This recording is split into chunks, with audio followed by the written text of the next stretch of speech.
Perde, eu acho. Bom, vamos lá. Pessoal, semana passada, então, a gente começou o estudo desse livro aqui. E a gente vai trabalhar com ele durante 7 domingos. São 7 domingos que a gente vai falar sobre esse conteúdo desse livro chamado Deuses Falsos, né? É um livro de um autor chamado Timothy Keller. Ele é um best-seller do New York Times, um pastor de uma igreja chamada Redeemer, e é um pastor que chegou na cidade de Nova York, uma megalópole, uma cidade gigantesca. Quem já foi lá sabe do que eu estou falando, e uma cidade extremamente diversificada, com um público extremamente peculiar, gente que estuda, gente intelectuais. E aí ele começou a trabalhar numa igreja, e essa igreja então ela cresceu muito, e ela cresceu por conta de conteúdo e não por conta de banda bonita, não por conta de igreja maravilhosa, não por conta de algo que atraía as pessoas pelo físico, mas por uma atração realmente de conteúdo. Então assim, eu e minha esposa, a gente gosta muito desse autor. Ele tem edificado e discipulado muito as nossas vidas por conta do conteúdo que ele traz e o jeito que ele escreve. Ele é um jornalista, então quando ele escreve é diferente, né, de outros autores que só escrevem por escrever assim, mas ele tem realmente uma redação muito bonita, muito legal, e ele tem uma linha de pensamento muito boa. Semana passada a gente começou falando então sobre Abraão. A Débora começou falando sobre Abraão. Quem é que não estava na aula da semana passada? Eu tenho um vídeo, né? Depois vocês me escrevem para eu mandar para vocês o vídeo para vocês assistirem. Nós estamos gravando todas as aulas, vamos editar e vamos jogar no nosso canal do YouTube. Aliás, você já se inscreveu no canal?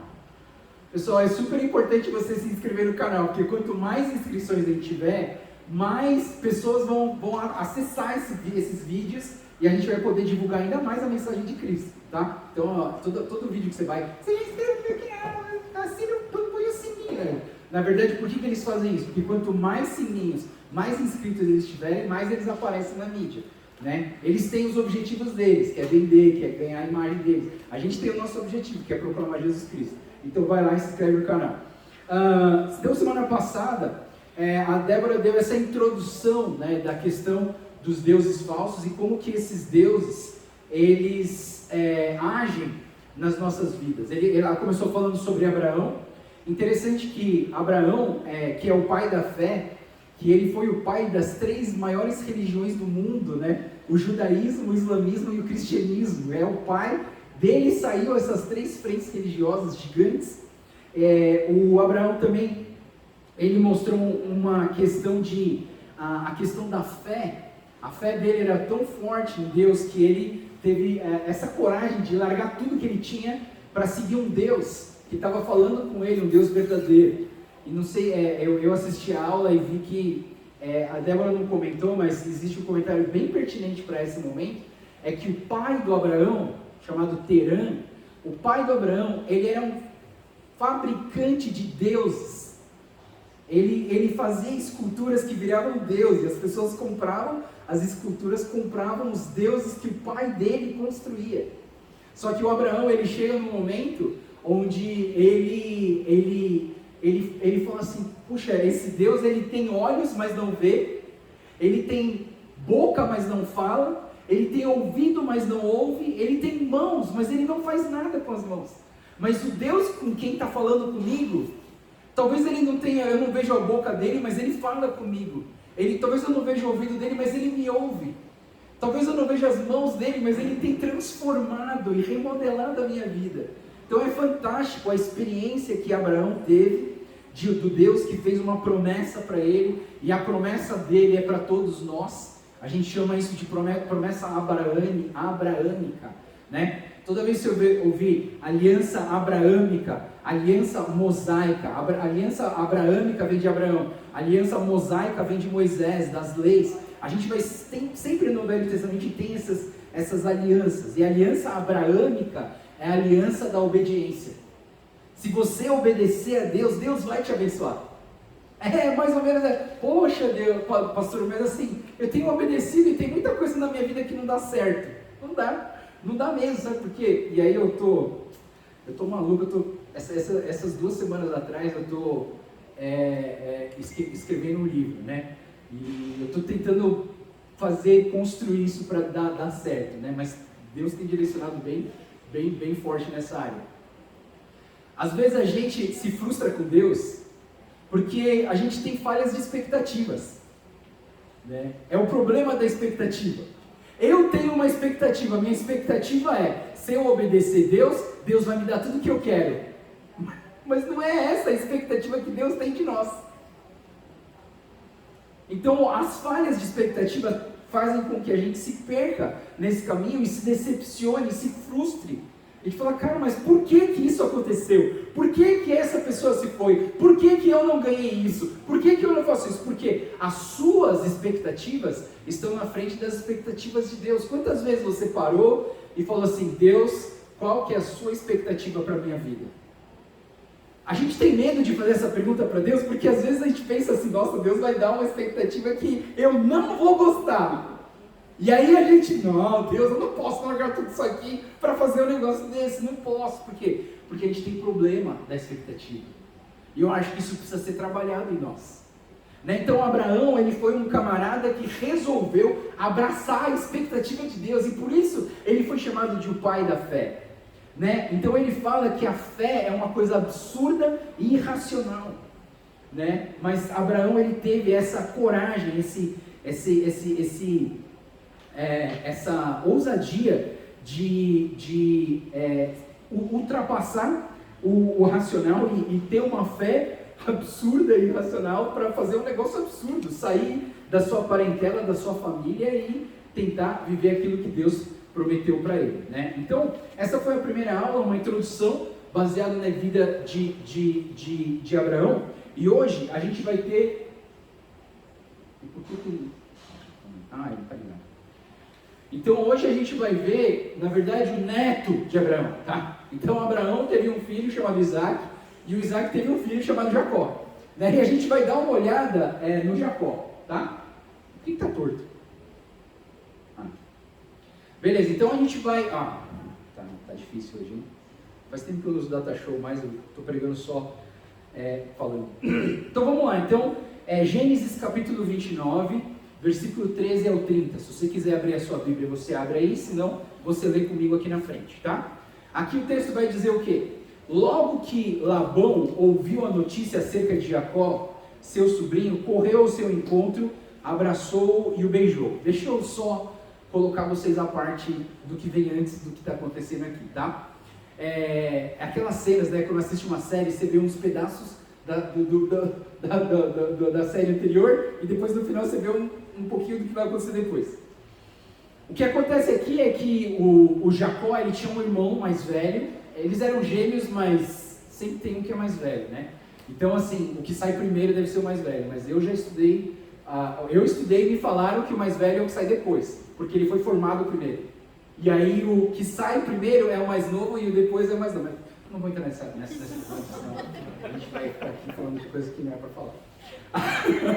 O Esaú era o mais velho, então o Jacó era o mais novo. E aí o que acontece é que o nome Jacó é um nome muito ruim, né? E aí ele, o nome dele é o enganador, né? Aquele que nasceu segurando o calcanhar do irmão. Quando o primeiro nasceu, uma mãozinha saiu segurando o pé do irmão, assim, porque ele veio grudado no irmão, né? E aí o que acontece é que dentro dessa família desestruturada, né? O que acontecia? O pai, o Isaac, gostava mais do Esaú, que era o mais velho, e a mãe, ela gostava mais do mais novo, que era o Jacó. Se caso isso acontece na sua família, isso é mera coincidência, tá? Mas assim, o que acontece é que eles tinham essa disfunção familiar, eles cresceram, e aí a herança e as bênçãos iam sempre para o primogênito, mais velho, para o Esaú.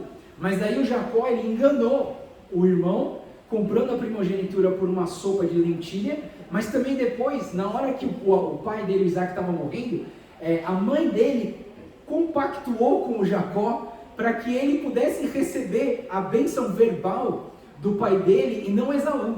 Então assim, o Esaú era peludo, né? Não era japonês com certeza, e ele então colocou um pelo no braço e foi até o pai colocou a mão, falou, esse aqui é o Esaú e tal, né? Fez uma carne para ele, não sei o quê. E aí o pai deu a bênção verbal pro Jacó. Só que aí eles falaram, nossa, e agora, né? Ele vai receber a bênção e aí o Esaú vai ficar bravo, o Esaú vai querer matar Jacó, então a mãe dele falou, Jacó, vaza, vai embora, foge, some. E aí o Jacó sumiu, e aí o Jacó foi procurar parte da família da mãe dele, para que ele pudesse ter uma certa proteção, porque ele estava correndo risco de vida. Aí a gente chega aqui, ele encontrou Labão, que ouviu a notícia de Jacó, encontrou, beijou ele, depois levou para casa. Jacó contou-lhe tudo o que havia ocorrido. Então Labão disse, você é sangue do meu sangue. Já fazia um mês que Jacó estava na casa do Labão, quando este lhe disse, só por ser meu parente você vai trabalhar de graça? Diga-me qual deve ser o seu salário. Ora, Labão tinha 2 filhas, o nome da mais velha era Lia, e o da mais nova era Raquel. É Lia ou Leia, tá pessoal? Algumas bíblias escrevem Lia, algumas bíblias escrevem Leia. A Lia tinha olhos meigos, em uma outra versão fala que ela tinha olhos que não eram brilhantes, né? Era uma crítica. E a Raquel era bonita e atraente. Como Jacó gostava muito da Raquel, ele disse, trabalharei 7 anos em troca de Raquel, sua filha mais nova. Labão respondeu, será melhor dá-la a você do que a algum outro homem, fique aqui comigo. Eu pergunto para vocês, ele respondeu sim ou não?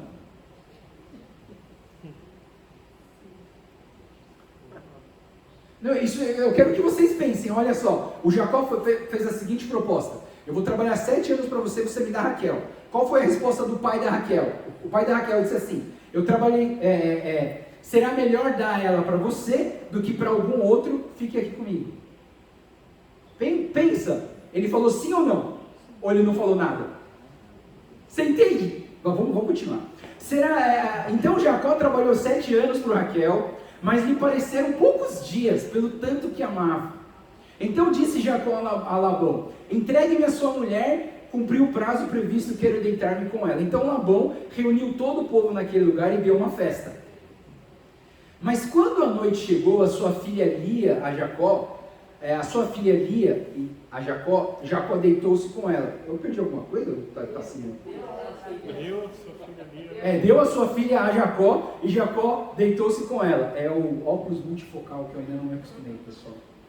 Labão também entregou a sua serva Zilpa, a sua filha, para que ficasse no serviço dela. Quando chegou a manhã, lá estava Lia. Então Jacó disse a Labão, que foi que você me fez? Eu trabalhei por Raquel, por que você me enganou? Labão respondeu, aqui não é costume entregar em casamento a filha mais nova antes da mais velha. Deixe passar essa semana de núpcias e lhe daremos também a mais nova em troca de mais 7 anos de trabalho. Jacó concordou, passou aquela semana de núpcias com Lia e Labão lhe deu a sua filha Raquel por mulher. Labão deu Raquel a sua serva Bila para que ficasse a serviço dela. Jacó deitou-se também com Raquel, que era sua preferida, e trabalhou para Labão outros 7 anos.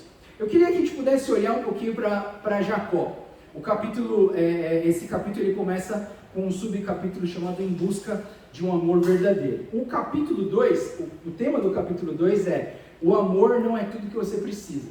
O amor não é tudo que você precisa. Eu não sei se você já parou para pensar que o amor não é tudo que você precisa. Aí você vai falar, não, eu preciso de dinheiro, né? O amor não basta, eu preciso de dinheiro, não. O amor não é tudo que você precisa. Muitas vezes a gente vive nessa loucura de querer achar a pessoa para casar, né? E aí às vezes a gente toma decisões erradas por conta desse desespero, né? Eu já vi pessoas que falaram assim, não, se eu não casar, eu não vou ser feliz. Aí casa com a pessoa errada, mano, aí vive uma vida mó louca, né? Mas assim, eu acredito que a aliança que Deus faz, ele consegue restaurar todas essas coisas, ele consegue transformar todas as pessoas para que as coisas depois do casamento mudem. Mas todo mundo vive meio que essa busca por um amor verdadeiro. E quando a gente olha então para Jacó, eu queria que vocês olhassem para essa história que a gente acabou de ler, e a gente entende que o nome de Jacó era o enganador. Jacó, ele vivia nessa falcatrua, né? Ele enganava as pessoas para ganhar as coisas para eles. É muito interessante você pensar nisso. Eu queria que você entendesse também que o Jacó era a terceira geração. E a terceira geração, ela é um problema se você não transformar a terceira geração na primeira geração. Já, o que você está falando? Eu estou entendendo o que você está falando. Vou te falar. Quem conheceu Deus nessa história? E a gente viu na aula passada que quem conheceu Deus, ouviu Deus, experimentou Deus, viveu Deus, manifestou Deus, foi Abraão.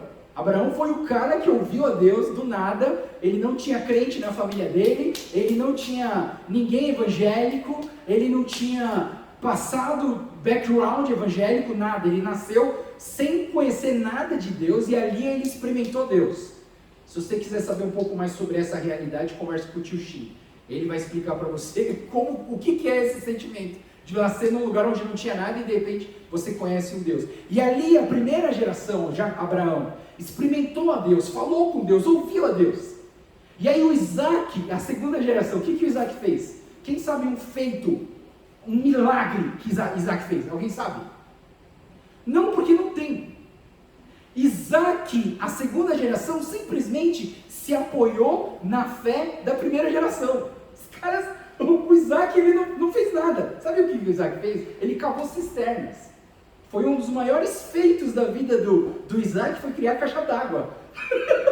O maior feito do que, nossa, né? A caixa d'água chama Isaac, mano. Não é tigre, é Isaac.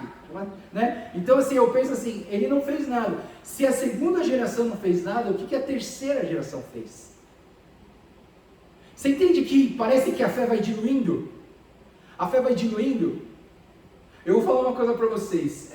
Eu e meus primos, Hayashi, a gente estava reunido um dia e a gente tem a reunião dos primos, né? Os primos a gente se reúne, a gente ora, a gente tem liderança, é um negócio muito estranho, parece uma igrejinha. Mas aí a gente se reúne e tal, e um dia a gente estava sentado e orando, e a gente falou assim, um deles, não sei se foi o Teófilo ou foi o Lucas, aí eles levantaram e falaram assim: pessoal, eu queria falar para vocês que eu me recuso a ser a terceira geração. Eu quero ser a primeira geração. Eu não quero ser Jacó, eu quero ser Abraão. Aí todo mundo ficou olhando, né? O que você está falando? Você é louco? Ele falou, eu não quero me basear nas bênçãos do passado, eu quero viver as bênçãos do presente. Eu não quero basear nas histórias gloriosas do passado, eu quero viver as histórias gloriosas que Deus tem para mim hoje. E aí a gente começou a chorar. Os primos começaram a chorar. E a gente falou assim, eu também. E a gente resolveu olhar um para o outro e falar assim, nós não queremos ser a terceira geração, nós queremos ser a primeira geração. Não é que a terceira geração está anulada, entendeu? A gente ainda é a terceira geração, porque tem meu avô, meu pai e eu, né? Então ainda existe isso. Mas a gente se recusou espiritualmente a ser chamado de terceira geração. Jacó, ele era um enganador, ele não vivia Deus, ele não conhecia Deus. Ele só sabia das glórias do passado do pai dele e do avô dele. E de alguma maneira ele ouviu tanto essas histórias que estava impregnado dentro dele. Mas Jacó, ele perdeu o pai, porque o pai dele morreu. Ele perdeu a mãe, porque se ele ficasse lá ele ia ser morto. E ele perdeu a herança dele. A Jacó era um cara, assim, vazio. E eu vou dizer, eu quero que você grave essa expressão, porque isso tem tudo a ver com o que a gente vai falar hoje. Jacó era um cara vazio. Parecia que faltava um espaço aqui dentro do coração de Jacó que ninguém conseguia resolver, ninguém conseguia preencher. E aí começa uma busca desenfreada de Jacó por algo que preenchesse esse vazio. E é por isso que esse capítulo chama o amor não é tudo o que a gente precisa. Por quê? Porque, de uma certa maneira, Jacó, ele viu em Raquel a solução da sua vida, a solução do vazio espiritual. Ele olhou aquela mulher bonita e falou assim, cara, se eu tiver essa mulher, eu não preciso de mais nada. Se eu tiver a casa própria, eu não preciso de mais nada. Se eu tiver um filho, eu não preciso de mais nada. Se eu tiver um iPhone 13, eu não preciso de mais nada. Se eu tiver o que seja. Por isso que a Débora começou a aula da semana passada perguntando para você, qual é o seu sonho? Por isso que ela chegou para vocês e perguntou, qual que é o seu pesadelo? Porque essas coisas, elas podem dirigir as nossas vidas. E você precisa tomar cuidado, porque quem tem que dirigir a tua vida é Deus. Então o que acontece, que esse livro está falando, e esse tal de Ernest Becker, o Timothy Keller, ele comenta sobre esse cara, e traduzindo em outras palavras, eu coloquei que nós tentamos suprir com sexo e amor romântico o que só Deus pode saciar em nossas vidas. Querendo ou não, as pessoas, os humanos, eles vivem muito nesse negócio de querer encontrar o amor da vida, o amor romântico. Ah não, se eu tivesse a pessoa, tudo se resolveu. E aí vem o problema da expectativa de novo, né? Porque aí você entra num relacionamento com uma expectativa, e aí na primeira falha que você tem, o negócio começa a dar errado. E hoje pior ainda, né? Hoje a gente vive a cultura do cancelamento. O momento em que deu errado, mano, a gente simplesmente deleta da nossa vida. O cancelamento é algo real, que a gente acabou, né? Não fala mais comigo, fala com a minha mão. Sabe? E a gente vive isso, pessoal. Então eu queria que a gente entendesse o âmago do que esse capítulo está trazendo para nós. Nessa busca por um amor verdadeiro, nós acabamos inserindo deuses falsos dentro das nossas vidas. Sabe, você vive com o propósito da sua família. Eu vou dizer uma coisa para vocês, né? Tem um desenho que muitas das nossas crianças estão assistindo, chamado Kimetsu no Yaiba, Demon Slayer. Né? É um desenho muito legal. Eu gostei muito do título, porque quando eu era adolescente, eu me converti no Senhor Jesus, eu tive uma experiência de ver um endemoniado. E aí eu queria muito orar por um endemoniado. Nossa, eu tinha uma loucura, porque eu queria muito orar por um endemoniado e ver o demônio saindo assim, né? E eu tive essa experiência. Eu vi um endemoniado, a primeira vez que eu vi foi na Linde Vasconcelos, tinha a igreja Renascer, explodiu um cara endemoniado. Daí quando eu fui atrás dele, aí os diáconos da igreja pegaram. Aí eu fiquei mó triste, falei, poxa, era eu, né? Ele estava aqui na minha frente, né? Mas aí eu não podia, que eu não era nada. Mas um dia eu estava numa viagem missionária e apareceu, e eu orei por essa senhora, uma mulher, e aí expulsei o demônio. E aí eu falei assim, nossa, eu quero ser um Demon Slayer, eu quero ser um caçador de demônios. Mas meu pastor me deu uma bronca, ele falou assim, Joel, você não corre atrás do demônio, você corre atrás de Jesus. Né? Então para com essa besteira e volta ao normal. E aí eu voltei, mas eu estou falando desse desenho porque, olha só a situação, né? Esse desenho, ele tem um exército de soldados que matam os demônios. Até aí super legal, né? Poxa, que legal, né? É o bem contra o mal. Só que o que acontece é que esses demônios, muitos deles eram pessoas que por um trauma, por uma porta de entrada na vida deles, um sofrimento, um desprezo dos pais, geralmente é com os pais, eles abrem uma porta da amargura no coração deles e eles se transformam em demônios. Né? Eles se tornam um ser do mal e ficam contaminando outras pessoas para se tornarem demônios com esse mal que ele tem. E aí os Demon Slayers, eles querem acabar com esses demônios para o mundo ficar livre desses demônios. Esse menino que era um demônio super poderoso, né? Ele parecia um Homem-Aranha, ele estava na luta com esse demônio, com esse herói do desenho, e aí uma hora o herói ele corta a cabeça do demônio, e é quando o demônio morre. E aí ele vai queimando, né? Ele vai queimando. Só que nesses segundos que ele vai queimando, ele tem algumas imagens, algumas coisas acontecem. E aí o que aconteceu? Aparece a vida dele, né? Ele conta uma história no tempo psicológico, não cronológico, de que na época que esse menino nasceu, ele era muito fraquinho, ele só vivia doente. Ele era muito fraco, e aí ninguém gostava dele porque ele era muito fraco. Mas aí o demônio falou assim, eu posso reverter isso para você. E aí o demônio deu força para ele. E aí o menino ficou muito forte, mas ele ficou forte para fazer o mal. E aí o pai olhou isso, e o pai falou assim, nossa, esse menino não pode existir, eu preciso matar ele, porque senão ele vai acabar com a comunidade. Aí o pai tentou matar o filho, olha que história maluca. E aí o filho fica bravo com o pai, porque o pai, ele viu que o pai queria matar ele, né, e o menino mata os pais, o pai e a mãe. E aí ele começa a virar esse demônio poderoso. Aí o que acontece? Aí o Demon Slayer, os soldados, eles acabam com esse demônio, e aí ele tem um glimpse uma imagem que acontece na cabeça dele. A imagem é a seguinte: esse menino está indo para o inferno porque ele fez o mal, ele fez tudo de errado. Então ele estava indo para o inferno, porque todo mundo que era, todos os demônios que são aniquilados pelo exército do Demon Slayer, eles vão para o inferno. Ele estava indo para o inferno. Aí o que acontece? Aparece o pai e a mãe dele. E é uma cena bonita, assim, uma coisa linda. Aí o pai e a mãe dele chegam para ele: meu filho, você está indo para o inferno, mas a gente gosta muito de você, então a gente vai para o inferno com você. Olha que grave, pessoal. Olha que grave. Nossas crianças estão assistindo isso e a gente não fala nada. Os pais falaram assim: nossa, meu filho, eu te amo tanto, já que você vai para o inferno, eu também vou com você. Sabe, pessoal, eu não sei se vocês entendem quão grave é isso. E você chora no desenho. Tem gente que chora falando: que bonito, cara. Nossa, se minha mãe for para o inferno, eu também vou. Pessoal, isso é muito grave. Eu perguntei para os adolescentes dessa igreja, eu falei: quem assistiu esse capítulo? Senta aqui agora.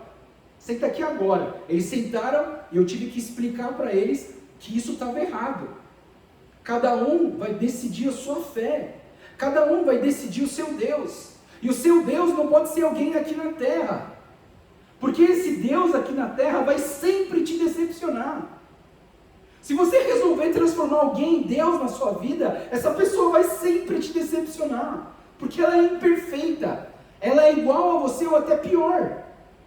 É isso que o livro está falando, pessoal. Se você depositar a sua fé e preencher o vazio do seu coração com alguém aqui na terra, seja o seu pastor, seja o seu marido, seja os seus filhos, seja o seu pai, seja quem for, o seu presidente, seja o Lula, seja o Bolsonaro, seja quem for, se você preencher o seu vazio com alguém, esse alguém vai sempre te decepcionar. E aí, especificamente, esse capítulo está falando sobre o sexo e o amor, porque ele diz assim, que o sexo e o amor romântico nunca poderão suprir a carência que só Deus pode saciar dentro do seu coração. E às vezes a gente fica tentando preencher esse vazio com um monte de coisa. Com um monte de coisa. E umas dessas coisas são os nossos sonhos. Outra dessas coisas é o medo do nosso pesadelo acontecer. E quem vive pelo pesadelo, vive uma vida de medo. Eu vou na igreja, não porque eu amo Jesus. Eu vou na igreja, não porque eu quero adorar a Deus e viver com a comunidade. Eu vou para a igreja porque senão eu vou para o inferno. E esse é o meu maior pesadelo.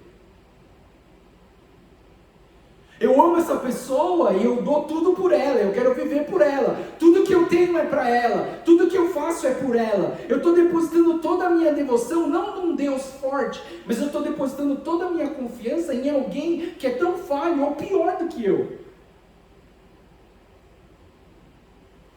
E eu vou dizer para vocês, o livro está falando, essas coisas não vão saciar o seu coração. E aí, voltando para Jacó, né, a gente vê que o Jacó tinha um objetivo. E aí assim, a gente tem essa tendência, né, de generalizar também. Quando você sofre uma frustração de relacionamento, o que acontece é que a gente chega numa conclusão simples: nenhum homem presta. A gente chega em algumas conclusões, a gente generaliza as coisas e fala: meu Deus, está tudo errado. Mas sabe, olhando para a vida de Jacó, o livro ele diz o seguinte, ele fala assim: os homens eles procuram amor para encontrar sexo, e as mulheres procuram sexo para encontrar o amor. Só que olha só que interessante, os dois têm um ponto de intersecção. E esse ponto de intersecção faz com que eles, com expectativas diferentes, façam as mesmas coisas para buscar coisas diferentes. E aí que o negócio começa a dar tudo errado. Porque a verdade é que o sexo e o amor romântico vão sempre nos decepcionar. Porque nada que a gente busque com devoção e fé que seja desse mundo vai saciar e vai preencher o vazio que só Deus pode preencher nas nossas vidas. Eu queria sair um pouco desse momento do Jacó, né? A gente está falando do Jacó e tal, mas eu queria que você pudesse olhar para Léia agora. né? Quando a gente olha para Leia, né, para Lia, né, e a gente sabe que a Lia era mais velha, eu queria que a gente pudesse entender umas coisas, né? Não no nosso texto que a gente leu, que fala que a Lia tinha olhos meigos, né? Mas uma outra versão fala que os olhos não tinham brilho, os olhos da Lia não tinham brilho. E aí, quando fala da irmã, né? A irmã era bela e atraente. E aí o que o autor faz a gente pensar é que essa Lia, ela vivia numa sombra dos feitos e da beleza da irmã. E não sei se você sabe, mas nesse tempo do Velho Testamento, o casamento das suas filhas era negociável, era um tratado de guerra, era uma aliança de força, entendeu? Você vai casar com a minha filha, mas você vai ser meu amigo, você vai me dar um dinheiro para que isso aconteça, sabe? Então o que acontece? Quando você tem uma filha que todo mundo quer, e uma outra filha que ninguém quer, isso é um problema.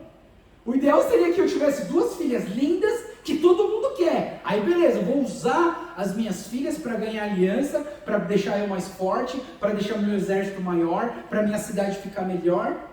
E aí eu vou pegar essa minha primeira filha, que todo mundo quer casar, e eu vou escolher o pretendente, eu vou escolher o cara mais forte e o nação mais forte, para eu fazer uma coligação com essa pessoa. Eu vou usar minha filha para meu próprio benefício. Isso aqui era uma coisa normal que acontecia nessa região. Só que imagina que uma das filhas todo mundo quer e a outra filha ninguém quer, porque ela não é bonita. Em algumas versões falam assim, que imagina que ela era vesga, que ela não tinha beleza, né? Que talvez ela não tivesse os padrões de beleza da época. E aí o Labão, ele tinha um problema. E é muito interessante o Labão aparecer na vida de Jacó, porque o Jacó era o enganador e ele enganava para ganhar as coisas. Ele encontrou um cara pior que ele. Ele encontrou um cara pior que ele. O Labão era pior que ele. Como eu falei para vocês, né? O Jacó falou assim, olha, eu vou trabalhar 7 anos para você e você me dá a filha Raquel para eu casar, beleza? O que o Labão fala? Bom, do que dá para outro, melhor dá para você. Então fica e trabalha para mim. Ele respondeu sim ou ele respondeu não? Ou ele não respondeu nada? Você entende a manipulação que existe na cabeça de um enganador? A manipulação de um cara que só está pensando nele e nos benefícios dele.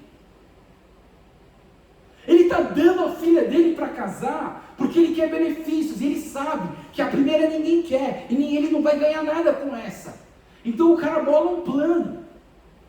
Ele não falou, eu te dou a minha filha Raquel se você trabalhar 7 anos. Ele não falou isso. Ele falou assim, melhor dar para você do que para outro. E aí, então o que acontece? O Labão já tinha tudo preparado na cabeça dele. Ele ia no dia da festa do casamento embebedar o Jacó ia ficar todo, não ia saber nem quem ele é. Aí na hora de dormir, ele ia jogar a Raquel lá no quarto, a Lia no quarto. E aí você entende, né, pessoal, que na Bíblia muitas vezes o sexo significa casamento. Porque depois que ele fez sexo, ele falou, não, você me enganou. Eu casei com a pessoa errada, ou seja, o sexo e o casamento eram duas coisas extremamente ligadas. Hoje em dia a gente não faz, o mundo, a sociedade não faz essa ligação. Eles fazem sexo com quem quiser, como se fosse dar um beijinho, você entende? Mas inclusive se você for pensar na mulher samaritana, Jesus fala, vai chamar seu marido. Ela falou, não, eu já tive 5 maridos e ele falou, e o que você está hoje não é seu marido. Ou seja, não é que ela teve 5 casamentos de véu e grinalda, e igreja, e buffet, não. Ela fez sexo com 5 pessoas e o cara com que ela estava agora ainda não tinha feito sexo. Por isso que eu falo para os meus jovens, quão importante é essa área na sua vida. Você não pode fazer sexo antes do casamento, porque sexo é casamento.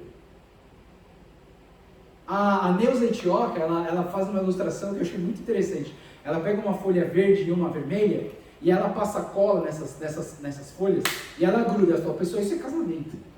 Aí quando você separa, o que acontece? Parte do papel vermelho fica no verde, parte do papel verde fica no vermelho. Ou seja, vocês já casaram, vocês são uma só carne.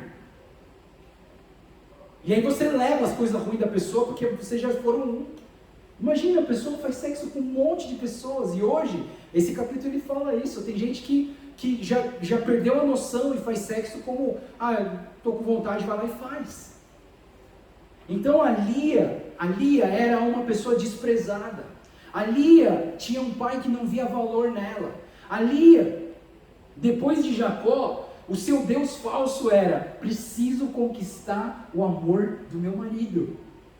Olha que louco! Esse livro ele fala que uma pessoa que é carente, ela começa a ter relacionamentos de pessoas abusivas, e ela se deixa ser abusada, porque por causa da carência, por causa do vazio que ela está tentando preencher. E a Lia era uma pessoa dessas. A Lia, ela queria preencher esse vazio de alguma forma. Qual era o Deus falso da Lia? Eu preciso conquistar o amor do meu marido, ele precisa me amar mais ou igual o tanto que ele ama a Raquel. E aí eu estou falando de uma poligamia, tá, pessoal, que nessa época existia poligamia, ela era permitida, aos olhos de Deus completamente errado, sempre foi errado, porque Deus não criou Adão, Eva, Joana, Raquel, não, ele criou Adão e Eva, e era para ser só Adão e Eva, o casamento, um com um, né? A poligamia nunca esteve nos planos de Deus, mas aconteceu porque a humanidade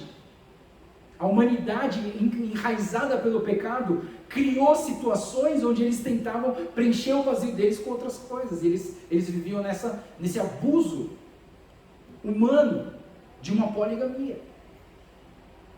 E aí eu vejo que o Deus falso da Lia se tornou então agradar, tentar fazer com que o marido dela gostasse dela. E como que ela fazia isso? Melhor porta é o que a gente está falando aqui, do sexo. E o que o sexo gera? Filhos. Então olha só, continuando aquele texto da Bíblia, no versículo 31, fala assim: quando o Senhor viu que Lia era desprezada, concedeu-lhe filhos. Raquel, porém, era estéril.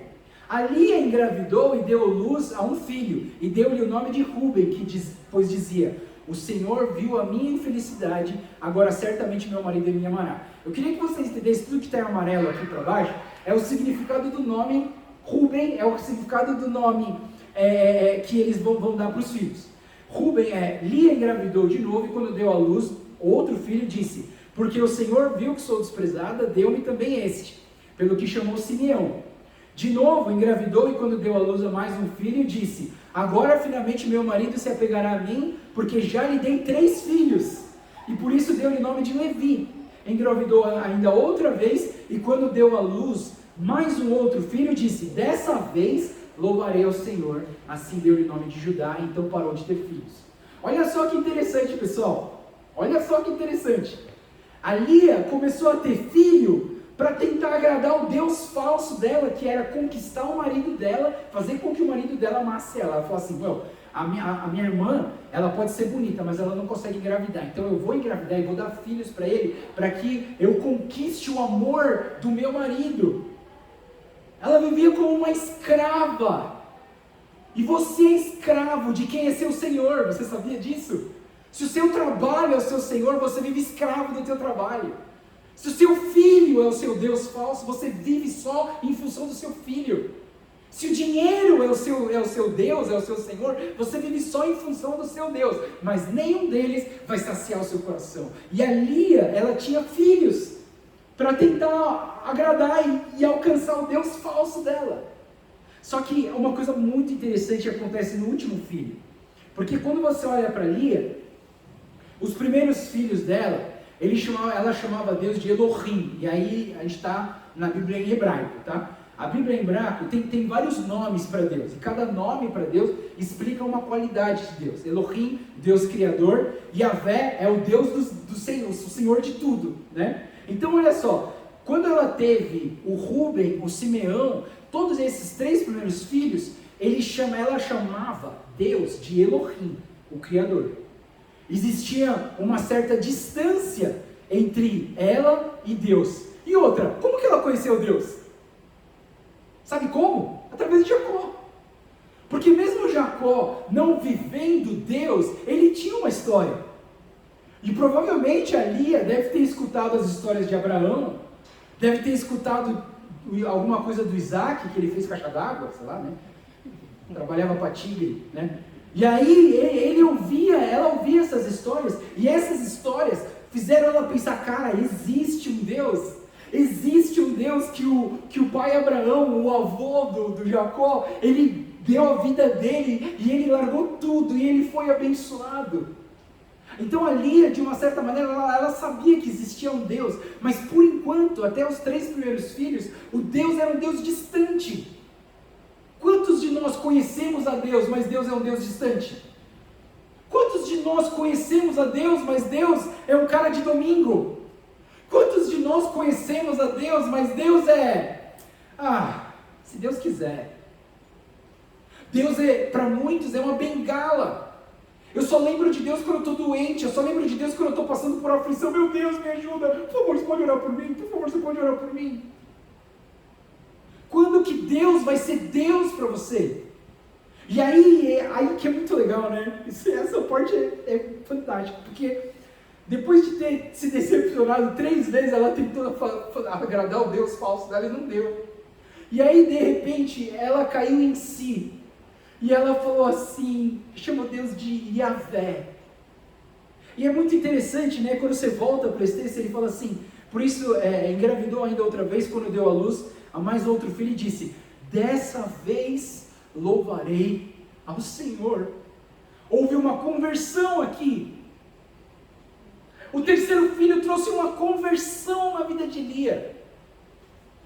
O 3º filho trouxe uma nova realidade, um novo Deus para Lia. A Lia não tinha mais um Deus falso. A Lia tinha agora um Deus verdadeiro, porque ela falou assim, agora dessa vez eu te louvarei, Yahvé. Yahvé, eu te louvarei, o Senhor, o meu dono, meu tudo. E o filho dela se chamou o quê? Judá. E você sabe de onde vem Jesus?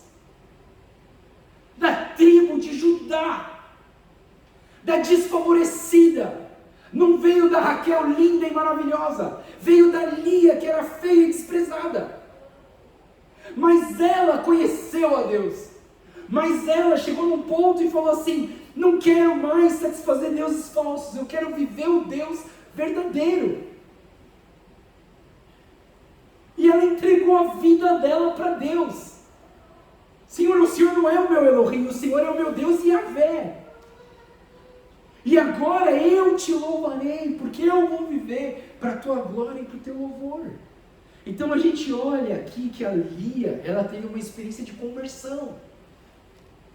Você sabe que as conversões do Velho Testamento eram declarações, né? Você lembra da Ruth? A Ruth fala assim, olha para Naomi e fala assim, por onde você for eu irei, onde você morrer eu morrerei, e o seu Deus será o meu Deus. Essa declaração é a declaração de conversão, por isso que toda vez que alguém se converte, precisa declarar com a sua própria boca. E aí o pastor ajuda, se você não sabe, repete a oração comigo. É só uma ajuda, mas a verdadeira conversão acontece quando? Quando você bate lado nas águas, porque ali ninguém vai fazer uma oração para você repetir. Ali você vai ter que dar o seu testemunho e falar, eu decidi entrar nas águas, morrer para mim mesmo e nascer de novo. Olha só que interessante, pessoal, a Lia, ela se converteu nesse momento. Labão e Jacó roubaram a vida da Lia, mas Deus devolveu a vida para ela. Então eu queria fechar com um texto de Colossenses capítulo 3, versículo 3 e 4. Lição de casa, decore esse versículo para a semana que vem, tá? Se você decorar, eu vou te dar uma estrelinha. Vou te dar uma estrelinha, tá? Lá no céu, você falou, aquela é tua. Era terrível. Quando eu era pequeno, eu ganhava estrelinha quando eu decorava o versículo, né? Hoje eu não lembro de nenhum dos que eu decorei. Não lembro de nenhum. Eu só lembro daqueles que eu decorei porque eu quis. Vós, porém, sois raça eleita, sacerdócio real, nação santa, povo de propriedade exclusiva de Deus, a fim de proclamar as virtudes daquele que vos chamou das trevas para a sua maravilhosa luz. 1 Pedro 2,9. Foi a minha primeira pregação que eu fiz na minha vida. Eu nunca mais vou esquecer esse versículo, porque ninguém me deu estrelinha. Eu decorei porque eu quis.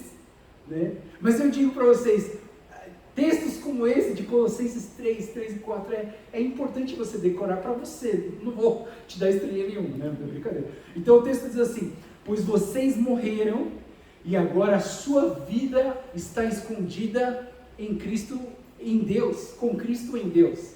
Quando Cristo, que é a sua vida, for manifestado, então vocês também serão manifestados com Ele em glória. O que significa isso, pessoal? Muitas vezes nós nos escondemos atrás de algumas coisas. Esses dias eu pensei muito que a gente gosta de se esconder no anonimato. Você sabe por que tem gente que gosta de ir para a igreja da Água Branca? Porque lá você vai estar no anonimato, cara. Ninguém te vê, ninguém sabe quem você é, e você fica lá tranquilo. E aí é tudo legal, porque você entra, sai, assiste, beleza, ninguém te conhece. Agora, você vem numa igreja pequenininha dessa: oi, Dani, tudo bem? Como está seu trabalho? Como está seu filho? Tratou bem teu marido essa semana? Né? E eu penso, né, pessoal, nós nos escondemos em algumas coisas. E muitas vezes nós nos escondemos nos nossos deuses falsos. Eu vou dizer para vocês, pessoal, o ser humano é uma fábrica de deuses falsos. Existe um lado místico dentro de nós que precisa de algo. Existe um vazio dentro de nós que precisa ser saciado. E a gente começa a encontrar coisas para tentar saciar isso. É o meu time de futebol, é o meu hobby, é o meu esporte, é a minha namorada, é o meu marido, é o meu filho, é a minha, sei lá, minha igreja, meu pastor. Sabe, pessoal, a gente precisa se esconder em Cristo. Nós precisamos encontrar a nossa vida em Cristo Jesus. Porque eu gostei dessa frase do livro que ele diz assim: nós precisamos parar, precisamos parar de fazer pessoas serem a nossa salvação, porque nós já temos um Salvador. E o nosso Salvador é Jesus Cristo. E se você já tem um Salvador, você não precisa de outro Salvador, você só precisa de Jesus Cristo. E por isso, o ideal seria que nós encontrássemos com o Deus verdadeiro e não tentasse preencher as nossas vidas com deuses falsos. E tentar preencher o nosso vazio com caridade. Não estou falando que isso é errado, pessoal. Amar sua família, não estou falando que isso é errado. Eu só estou falando que coisas boas podem se tornar deuses e pode ser coisas ruins nas nossas vidas, se você substituir Deus dentro da sua vida. Então essa semana eu estava dando aula no seminário, né? E eu falei sobre isso, né? Se você não amar mais a Deus do que a sua família, a sua mãe, seu pai e seus filhos, você não é digno de mim. Aí às vezes a gente pensa assim: nossa, que absurdo, como que você pode falar que eu posso amar alguma coisa a mais do que minha filha? Cara, minha filha é tão linda. Eu não tenho como amar alguma coisa a mais do que minha filha. Mas Deus fala: ame a mim primeiro. E aí você entende o quê? Que se você quer amar do jeito certo seus filhos, ame a Deus, que é o amor verdadeiro, que Ele vai ensinar você a maneira certa de tratar, cuidar e disciplinar os seus filhos. O amor não é tudo que a gente precisa. Deus é tudo que a gente precisa. Cuidado com os seus deuses falsos. Nós somos uma fábrica de deuses falsos. Senhor Deus, obrigado, Pai, por esse estudo, por essa aula. Que o Senhor nos abençoe ainda nessas próximas 5 aulas que nós vamos ter. Que o Senhor possa trabalhar no nosso coração e nos ajudar a encontrar o Deus verdadeiro que é o Senhor.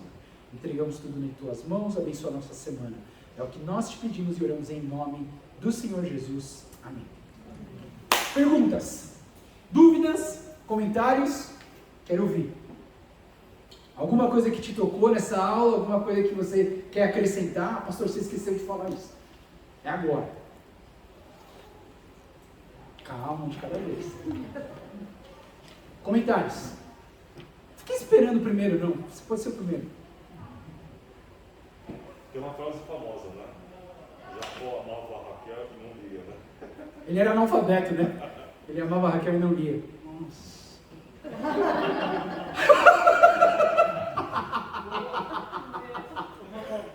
O que mais, pessoal? Perguntas, dúvidas? Alguma coisa aqui que eu falei que você não entendeu, que ficou em dúvida, que ficou meio nebuloso? Fala, Alice. Eu acho que a dificuldade de todo mundo é como amar a Deus, né? Como se reverenciar, buscar Deus, né?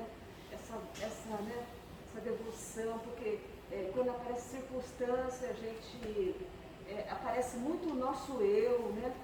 Então, assim, eu acho que o segredo é como amar a Deus, né? Da maneira como tem que ser feito, a reverência, como é essa busca, né? Então, assim, eu assim, pela minha experiência, assim, eu tive o privilégio de ter uma experiência sobrenatural com Deus, aquela certeza, aquela fé que nenhuma circunstância tirou de mim. Então eu acho que é assim, interessante, né? Assim, eu leio a Bíblia, eu oro, tal, mas eu não tenho Deus, aquele Deus assim que eu consigo pegar, né? Eu acho que muita gente tem essa dificuldade. Eu acho que se você pegar o capacete do bispo vai ajudar. O capacete é invisível, né? O que eu quero dizer na verdade é assim, né? Às vezes um estudo como esse, ele traz uma ortodoxia, né? Uma maneira certa de pensar, mas não te dá a ortopraxia, né? Que é como que eu faço isso se tornar uma realidade na minha vida. E aí eu respondo para você de uma forma bem simples. A igreja serve para isso. A igreja faz você materializar o seu amor por Deus com as nossas atividades e aquilo que oferece.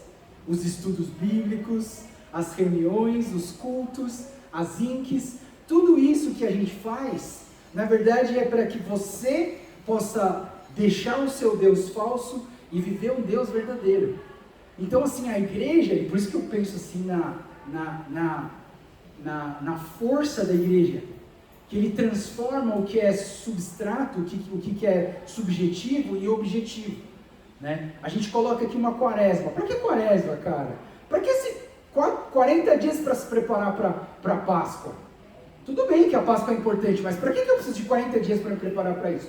A praxis é você transformar o subjetivo em objetivo, e isso pode te alinhar a viver um cotidiano de busca ao Senhor. Então, os psicólogos dizem que se você fizer a mesma coisa 28 vezes, aquilo se torna um hábito. Então, por isso que às vezes a gente cria essas praxis, né? Vir ao culto, participar de uma INC, participar da quaresma, uma reunião de oração, uma vigília. Essas coisas elas são, na verdade, para transformar o subjetivo, que é amar a Deus sobre todas as coisas e ter Deus como meu Deus único e verdadeiro, na praxis do dia a dia. Meu domingo é sagrado, domingo é dia de ir para a igreja, domingo é dia de assistir o culto. Eu não vou colocar nada em competição, né? A não ser que seja urgente, lógico, né? Então a gente não é desse tipo, mas se precisar você perder um domingo, não tem problema, mas a gente sempre tenta trazer a praxis através da igreja. Então eu vejo que a igreja tem esse grau de importância, que é a gente trazer para a prática aquilo que a gente acredita na nossa fé, né? Então eu sempre falo, eu estava falando com alguns professores de escola dominical esses dias, né? Você não deveria aprender Bíblia na igreja. Não, você deveria aprender Bíblia em casa. E na igreja você vem para praticar o que você aprendeu a Bíblia. Então nós pais deveríamos ser a fonte de educação espiritual para os nossos filhos e não jogar essa incumbência para a igreja. Ah não vou para essa igreja. Fala sério, essa igreja aqui nem ensina a Bíblia. A gente joga a incumbência de educação cristã para as nossas igrejas, mas quem deveria fazer isso somos nós pais. Nós que deveríamos ensinar os nossos filhos no caminho do Senhor. Quando eu falar, ensina a criança no caminho que se deve andar, não está falando para o professor, está falando para pai e mãe. Ensina eles no caminho que se deve andar, e quando ele for mais velho, ele não vai se desviar dele. Mas a gente não, a gente joga esse peso para a igreja. E aí isso gera um peso de culpa, né? Porque a gente fala, essa igreja aqui é muito ruim. Não tem escola dominical para as crianças. Não, Aqui, essa classe de 50 minutos que eles têm lá em cima, é para eles praticarem aquilo que eles poderiam ter aprendido nas suas casas através de nós. Né? Então, assim, eu fico imaginando isso, né? E pensando que a igreja é o lugar para praticar a fé e o evangelho nas nossas vidas. E aqui é um lugar seguro, né, pessoal? Aqui a gente dá oportunidade para as pessoas poderem errar. Melhor errar aqui do que lá fora, né? E aqui a gente está sendo orientado, pastoreado, cuidado, tem líderes. As INCs têm líderes. Então, se você numa INC fala uma besteira, lá é o melhor lugar para você falar uma besteira. Por quê? Porque lá você tem líderes, lá você tem pastores. Esses pastores esses líderes têm pastores. E a gente vai estar cuidando de vocês. Se alguém falar alguma besteira na INC, a gente vai lá e corrige. O melhor lugar seguro para você fazer isso é dentro da INC. Porque se no seu trabalho você falar uma besteira, você é despedido. Então, por isso que eu estou falando, né? A praxis, seria legal que a gente pudesse entender que a igreja é o lugar da praxis. Perguntas. Última pergunta do dia. Claro que se você tiver pergunta e está com vergonha, manda um WhatsApp para mim que eu respondo para você, tá, pessoal? Não precisa ter uma experiência de conversão, ou do coração aquecido, ou que te faça querer se esconder atrás de Jesus, né? Porque só a religiosidade não vai chegar lá também. É por isso que às vezes a gente coloca o carro na frente do boi, né? A gente primeiro se torna um religioso, para depois entender a experiência que a gente tem com Deus. E aí a gente se torna um religioso e acaba não tendo uma experiência sobrenatural com Deus. E essa é a proposta desse ano para a nossa igreja. Eu quero que todas as pessoas aqui nessa igreja tenham uma experiência sobrenatural com Deus. Essa é a proposta anual da gente. Não, claro que a gente não vai, talvez a gente não consiga 100%, mas esse é o objetivo. Tanto para as crianças, como para os adolescentes, como para os jovens, para os adultos e para os clássicos. Todos. O objetivo meu desse ano é esse. Que todas essas pessoas tenham uma experiência sobrenatural com Deus. Talvez essa experiência vai ser uma conversão. Pessoal, eu já vi gente que se converteu no 4º ano de seminário teológico. Imagina, o cara era religioso, o cara recebeu um chamado, o cara quis ser pastor, o cara estava na escola para ser pastor, e no 4º ano ele tem uma experiência sobrenatural com Deus, entrega a vida dele para Jesus. Eu já vi isso no seminário. O cara se converte no seminário. Entendeu? E aí eu acho assim, cada um vai conhecer Deus da sua maneira, cada um tem uma abordagem diferente. É só você olhar para a samaritana e para o Nicodemos, que você vai ver que para cada um Deus teve uma abordagem diferente. Cada pessoa tem o seu momento de experiência com Deus. É claro que quanto mais você busca, mais você acha. Se você fica aí na sua passividade, se você fica assim, não, eu só vou na igreja, lá, ficar sentado, ouvindo, não, eu só vou na igreja para que eu gosto. Você não vai ter essa experiência, né? Não vai vir um anjo invadir teu coração e falar assim, ó, agora você vai ter uma experiência, fica aqui que eu vou enfiar uma experiência goela abaixo em você. Não vai. Deus, nosso Deus é um Deus muito gentil. Ele respeita a sua busca. Por isso que eu acho que a lei da proporcionalidade espiritual é muito real. Quanto mais você quer de Deus, mais de Deus aparece em você. Se você vive na passividade, Deus também vai ser passivo com você. Você vai viver na passividade, né? Então busque a Deus. Faça todo esforço. Venha para cá com vontade. Venha para cá não só para receber, venha para cá para dar. Venha aqui para dar o louvor ao Senhor. Não venha aqui falando assim, nossa, quem vai pregar hoje? Quem vai fazer o louvor? Será que vai... Não, venha aqui para dar. Venha aqui para que a sua voz seja mais alta do que todo mundo quando você cantar. Entendeu? Às vezes a gente não assim, alegria está presente de quem já conhece Jesus. Cara, que alegria é essa, cara? Que alegria é essa? E não viva das glórias do passado, né? Viva as glórias do que Deus tem para você hoje. E quanto mais você busca, mais você recebe. Deus, obrigado, Pai, por essa aula. Obrigado porque o Senhor nos abençoe. Eu quero pedir pela vida de cada um que está aqui nessa classe. Que o Senhor abençoe a vida de todos nós, que essa semana seja uma semana maravilhosa, uma semana de vitória na Tua presença, e que a gente possa mastigar tudo que a gente ouviu hoje na pregação e na escola dominical, e que tudo isso se torne algo edificante e fortalecedor nas nossas vidas. Agradecemos tudo isso e oramos em nome de Jesus. Amém. Obrigado, pessoal. Deus abençoe. Tenha uma ótima semana e a gente se vê na semana que vem.